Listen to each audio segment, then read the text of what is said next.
मिस्र की करीब 2000 साल पुरानी एक संरक्षित मम्मी का चेहरा बनाकर फोरेंसिक विशेषज्ञों ने सबको चौंका दिया है। एक्सपर्ट्स ने महिला का जो संभवित फोटो जारी किया है वह वाकई हैरान कर देने वाला है। इस महिला को मिस्र की मिस्टीरियस लेडी के रूप में भी माना जाता है। दरअसल मिस्र का प्राचीन इतिहास बहुत ही खास है। मिस्र का पुराने इतिहास के साथ एक गहरा संबंध रहा है। पुरातत्वविदों के लिए मिस्र किसी सोने की खदान से कम नहीं रहा है। अक्सर वहाँ से ऐसी प्राचीन जानकारियां खोज कर निकाली गई है जिन्होंने इतिहास को ज्यादा अच्छे से जानने में शोधकर्ताओं की मदद की है। ऐसा ही कुछ रहस्यमयी महिला के मामले में देखने को मिला है। तो आइए जानते हैं कि कौन है ये मिस्र की रहस्यमयी महिला। मिस्र की यह रहस्यमयी महिला एक प्राचीन मिस्र सभ्यता से ताल्लुक रखती थी। जिस समय इस महिला की मौत हुई वह गर्भवती थी। काफी समय से इस महिला की असली पहचान करने की कोशिश भी की जा रही थी। शोधकर्ताओं ने अलग अलग तरीकों से महिला की पहचान जानने की बहुत सारी कोशिशें की। इस बार महिला का चेहरा बनाकर काफी कुछ जानकारी हासिल भी की गई। मम्मी को लेकर किए गए शोध से यह पता चलता है कि मौत के बाद महिला की आंतरिक अंगों को निकाल दिया था। हालांकि महिला के गर्भ में पल रहे भ्रूण को नहीं निकाला गया था। इसके पीछे की वजह मिस्र के विश्वास से भी जुड़ी हो सकती है और इसी वजह से बच्चे को पेट में ही छोड़ दिया गया।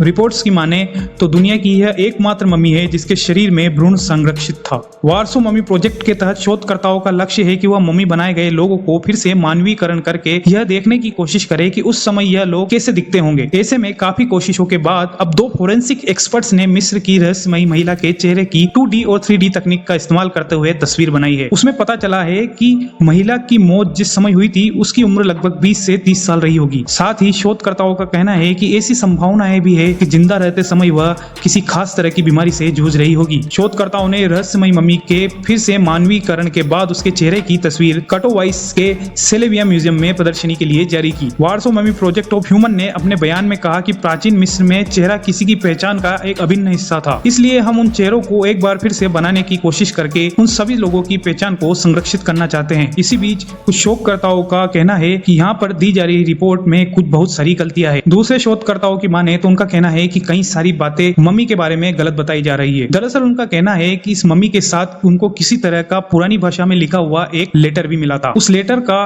पूरा ट्रांसलेशन तो नहीं हो पाया है, लेकिन उसके कुछ खास शब्द ऐसे हैं जिनको की ट्रांसलेट करने में शोधकर्ताओं ने सफलता हासिल की है। उन खास शब्दों से ये समझ में आता है कि उस लेटर में उस मम्मी के द्वारा या फिर उसके मरने के बाद वहां जो जिन लोगों ने उसे दफनाया था, उसको मम्मी बनाया था, उन लोगों ने हो सकता है उसकी आखिरी इच्छा उस लेटर में लिखी होगी। उस लेटर में कुछ शब्द ही समझ में आते हैं। उन शब्दों के आधार पर अंदाजा लगाया जा रहा है कि उस लेटर में यह लिखा हो मानो कि वह रहस्यमयी महिला यह कह रही हो कि कैसे भी करके मेरे बेटे की जान बचा ली जाए। दुनिया में मम्मीज की कमी नहीं है, लेकिन गर्भवती मम्मीज और उसके साथ ये लेटर होना दुनिया के लिए काफी आश्चर्यजनक बात है। तो दोस्तों आपको क्या लगता है कि जो पहले शोधकर्ता थे जिन्होंने ये बात छुपाई कि मम्मी के साथ एक लेटर भी मिला था वो सही है या बाद वाले शोधकर्ता जिन्होंने बाद में इस बात को उजागर किया उस मम्मी के साथ एक लेटर भी था उनकी बात सही है? मुझे कमेंट सेक्शन में प्लीज कमेंट करके बताइए और ऐसी ही और वीडियोस देखने के लिए मेरे चैनल को सब्सक्राइब कर दीजिए। Thank you.